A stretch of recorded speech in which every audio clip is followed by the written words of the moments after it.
What would you do if, in a single day, everything you cherished was torn away?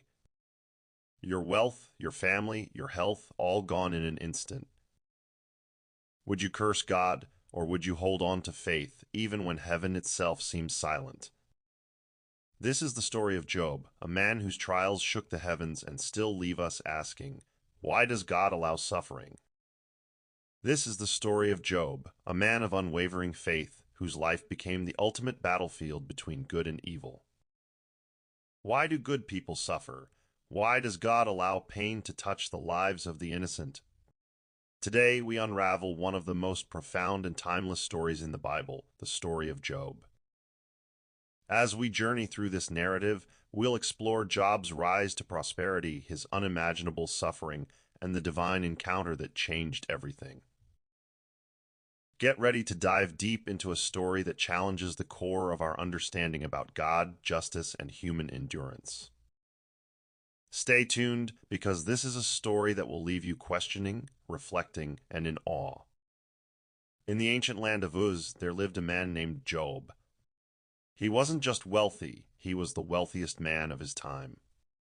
But more importantly, he was righteous, blameless, and upright before God. Job feared the Lord and turned away from evil. Let's pause for a moment. Have you ever wondered why Job's story begins with a description of his wealth and character? The Bible paints this picture to emphasize one key truth: Job didn't serve God because of his riches. His faith wasn't tied to his prosperity. Job had 7 sons and 3 daughters.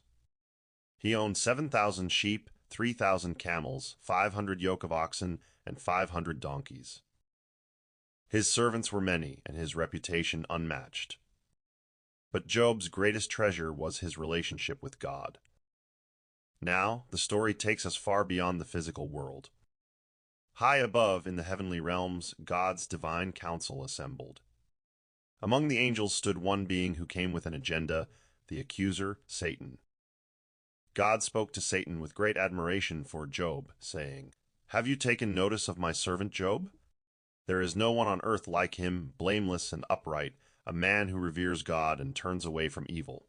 With a mocking tone, Satan retorted, "Does Job fear God for nothing? Haven't you surrounded him with blessings, protecting him and all he has?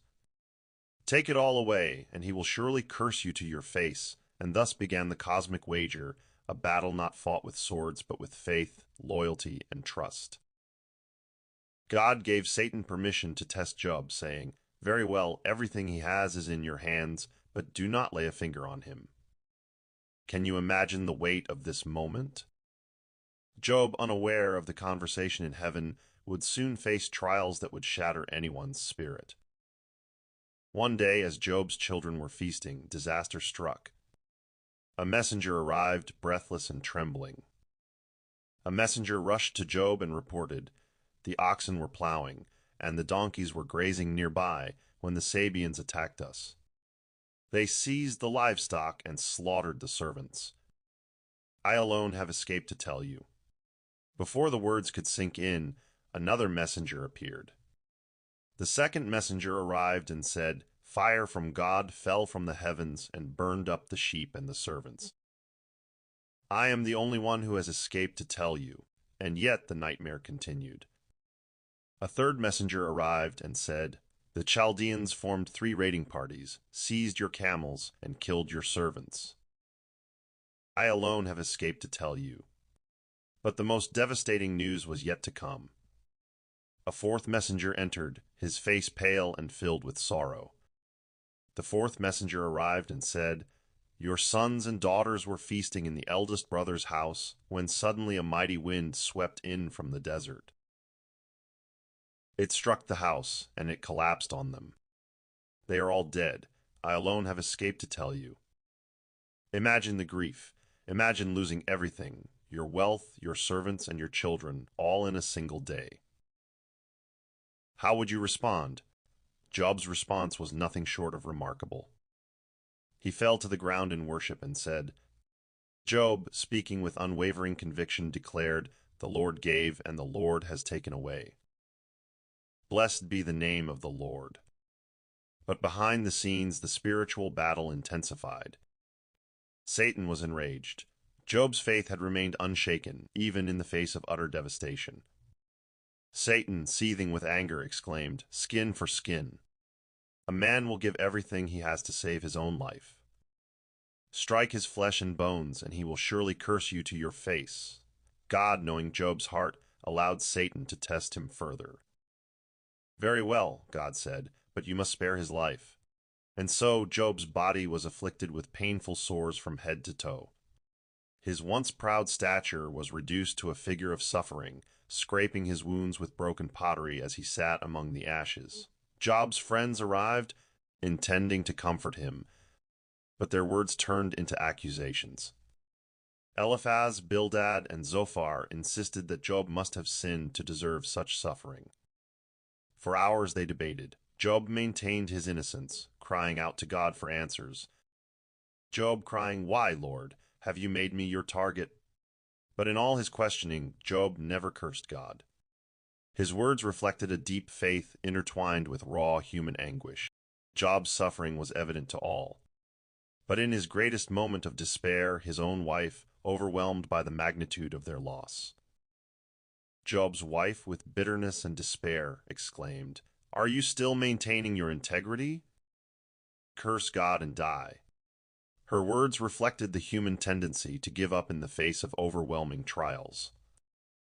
But Job, though broken and in pain, responded with grace. Job, steadfast, replied, "You are talking like a foolish woman. Shall we accept good from God and not trouble?" Even in his despair, Job's response was a testimony to his unwavering trust in God's sovereignty. Have you ever felt abandoned by everyone, including God? Job's agony wasn't just physical or financial, it was spiritual and emotional. As he sat in silence, surrounded by his so-called friends, Job's heart cried out for understanding. For 7 days and 7 nights, his friends said nothing, overwhelmed by the sight of his pain. Then Job broke the silence with a lament so raw it echoes through history. In deep anguish, Job cried out, "May the day of my birth perish, and the night that said, 'A boy is conceived.' Why is light given to those in misery, and life to the bitter in soul?" Job's words were not accusations against God, but a deep longing for answers. Why would the Creator allow such unbearable suffering?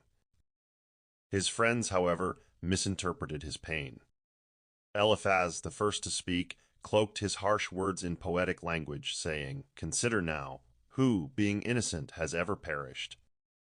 As I have observed, those who plow evil and those who sow trouble shall surely reap it." Eliphaz believed that Job's suffering was a result of hidden sin, a direct punishment from God. But Job, confident in his integrity, responded. Job, calm yet firm, responded, "Teach me and I will be quiet. Show me where I have gone wrong." How painful are honest words. Then came Bildad with even harsher accusations. He said, "Does God pervert justice? If your children have sinned against him, he gave them over to the penalty of their sin." These words cut deep, but Job refused to accept them. He turned his gaze heavenward, pleading with God for a mediator. Job, crying out in despair, said, "If only there were someone to mediate between us, someone to bring us together, someone to remove God's rod from me." Meanwhile, in the heavenly realms, Satan watched Job's resilience with growing frustration. His plan to break Job had failed. The accusations from Job's friends were meant to plant seeds of doubt, but Job's faith remained steadfast. Satan, furious and seething, exclaimed, "Why won't he break? I have stripped him of everything, wealth, health, family. What more can I take?" But Satan underestimated the power of faith rooted in trust. Job's relationship with God wasn't transactional, it was built on love and reverence. The debates with his friends continued. Job's thoughts turned to the mysteries of life and the majesty of God. His words became a reflection on the vastness of creation and the limits of human understanding. Job, reflecting deeply, said, "But where can wisdom be found? Where does understanding dwell? God understands the way to it and alone knows where it dwells." Even in his suffering, Job recognized that God's ways were higher than human comprehension. His speech became a declaration of faith, even in the absence of answers.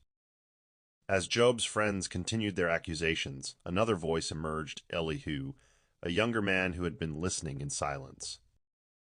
Unlike the others, Elihu did not accuse Job of secret sins, but sought to bring a different perspective. Elihu, filled with righteous anger, said, "I am young in years, and you are old.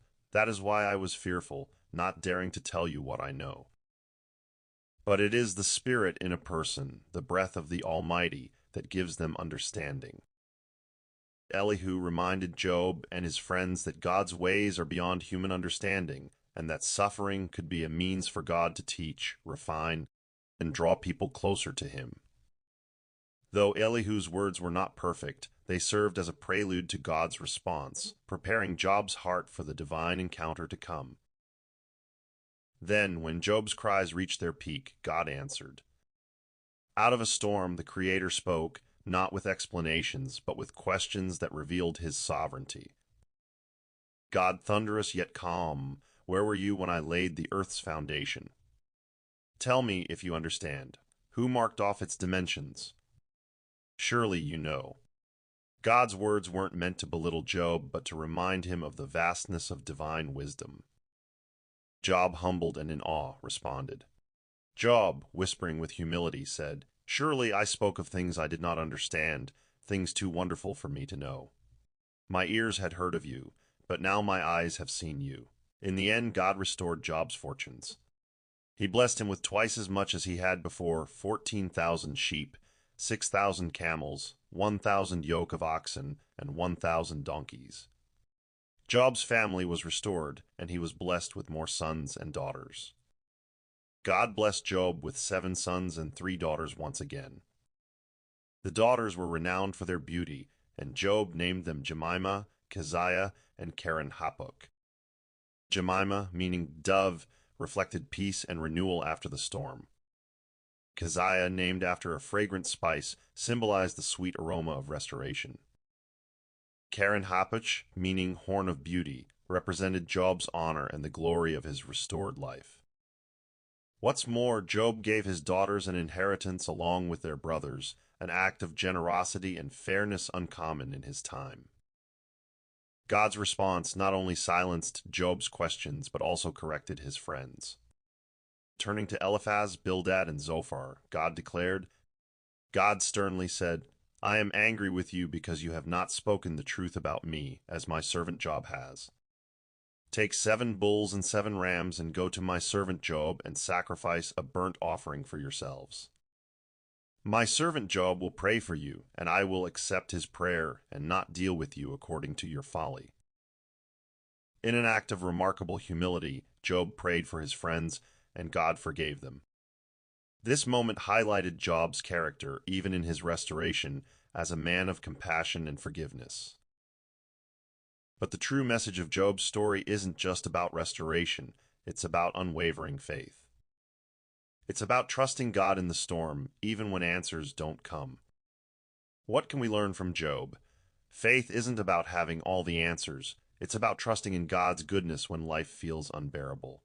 Just as Job found restoration and deeper understanding, we too can find hope and strength in God's unwavering presence, even in the midst of storms.